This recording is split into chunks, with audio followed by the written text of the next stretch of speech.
This is the Tin Man here. I've got us a really good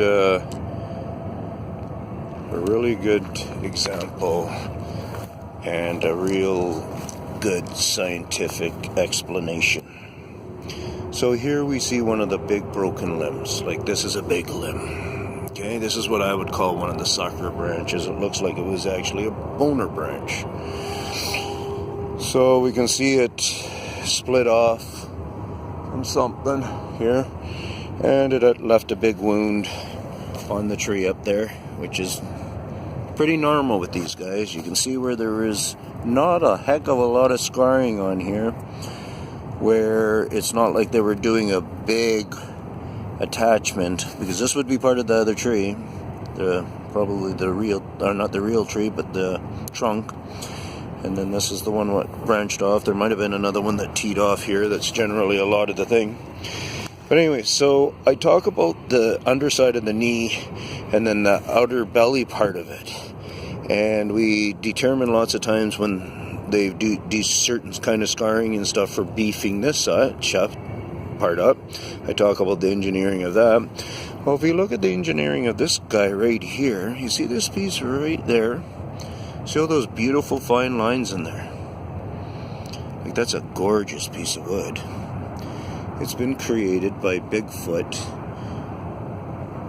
in looking like that, actually. And how that is their scoring that they do when they're doing their cutting. I've also claimed that, well, maybe sometimes it has to do with the manipulation of when they're doing a heat stress on it or something, that there's a compaction. Don't know about that, if that would be included, but guaranteed it will be part of their scoring. And now if you look at it, when it broke, those scores have such a good effect, lifelong lasting effect.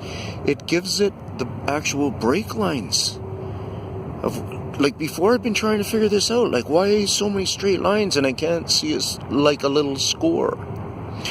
And it's because it's the grainage that's changed its style to be of like this. Instead of that circular grainage we would see coming all the way up. This is not part of the circular system. Whether these sucker limbs even are going to show that circular system eventually very much in their growth pattern, you know, that's to be determined also. But look at that new growth grain pattern. That's an actual pattern, and you can see the structuralness in it. It's kind of weird. So this would have to go into us breaking down all of our wood and doing gluing substance to turn them back into a real 2x4 even, or something like that. So this is mind-blowing. This is real. Peace out.